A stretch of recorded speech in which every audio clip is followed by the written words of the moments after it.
Pandian store சீரியலில் நம்ம கதிரோட friend கதிரை கூட்டிக்கிட்டு போயிட்டு பார்ட் டைம் வேலையில் ஜாயின் பண்ணி விட்றாப்புல. ஸோ அது வந்து பார்த்திங்கன்னா ஒரு ஃபுட் டெலிவரி ஜாப் தான். அது நல்லாவே நமக்கு ஏற்கனவே தெரியும். அதே டைமில் வந்து பார்த்திங்கன்னா அந்த முதலாளி வந்து பார்த்திங்கன்னா திருச்சிக்கு ஏதோ ஒரு விஷயமாக போகிறாராட்டுக்கு. அப்போ டிரைவர் கிடைக்காம வந்து பார்த்திங்கன்னா கேட்டுக்கிட்டு இருக்கிறாரு, யாராச்சும் டிரைவராக வருவாங்களா அப்படின்னு சொல்லிட்டு கேட்டுக்கிட்டு இருக்கும்பொழுது கதிர் வந்து நான் நல்லாவே கார் ஓட்டுவேன், அதனால் நானே டிரைவராக வரேன் அப்படின்னு சொல்லிடுறாப்புல. ஸோ இப்போ வந்து பார்த்திங்கன்னா நம்ம கதிர் வந்து நம்ம செந்திலுக்கு மட்டும் ஃபோன் பண்ணி இந்த மாதிரி நான் திருச்சி வரைக்கும் இந்த டிரைவராக போயிட்டு வரலான்னு இருக்கேன் அப்படின்னு சொல்லிடுறாப்புல. ஸோ இது முடிஞ்சதுக்கப்புறம் அப்படியே மீனாவை காமிக்கிறாங்க. ஸோ மீனா வந்து பார்த்திங்கன்னா கொஞ்ச நாளைக்கு முன்னாடி தன்னோட வேலை பார்த்தவங்களோட பொண்ணையே சரவணனுக்கு பொண்ணு பார்க்க போனாங்க இல்லையா. ஸோ அந்த அம்மா நம்ம மீனாவை வழிமறித்து வந்து பார்த்திங்கன்னா எல்லா உண்மையுமே சொல்லிடுறாங்க. ஏதோ என் மேலே எதுக்குமா நீ கோவப்பட்டுக்கிட்டு இருக்க, இது எல்லாத்துக்குமே காரணம் உங்கள் சொந்தக்காரங்க தான். அதுவும் உங்கள் அத்தையோட அண்ணன் இருக்கிறாப்புல இல்லையா, சின்ன அண்ணன், அவரு தான். அவரும் எங்கள் வீட்டுக்காரரும் ஃப்ரெண்டு.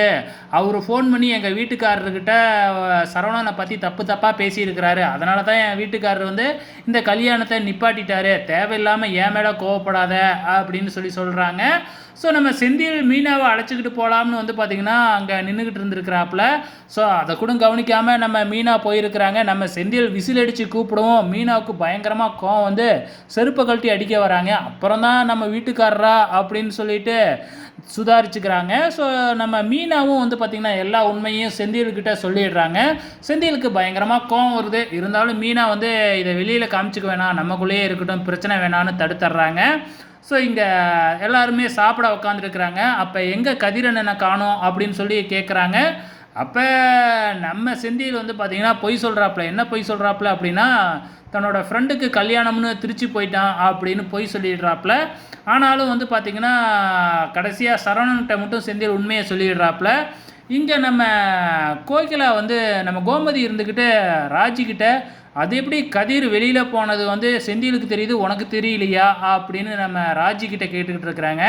நடுப்புற போகிற நம்ம மீனா, ஏந்தா இது உங்களுக்கே நியாயமாக இருக்கா, அவங்க 2 பேரும் தான் சண்டை அடிச்சுக்கிட்டு நிற்கிறாங்களே, அவங்க எப்படி பேசிக்குவாங்க அப்படிங்கிற மாதிரி சொல்லிக்கிட்டு இருக்கிறாங்க. ஸோ இன்றைக்கி இதுதாங்க நடந்திருக்கு. வெயிட் பண்ணி பார்க்கலாம் நாளைக்கு என்ன நடக்குதுன்னு.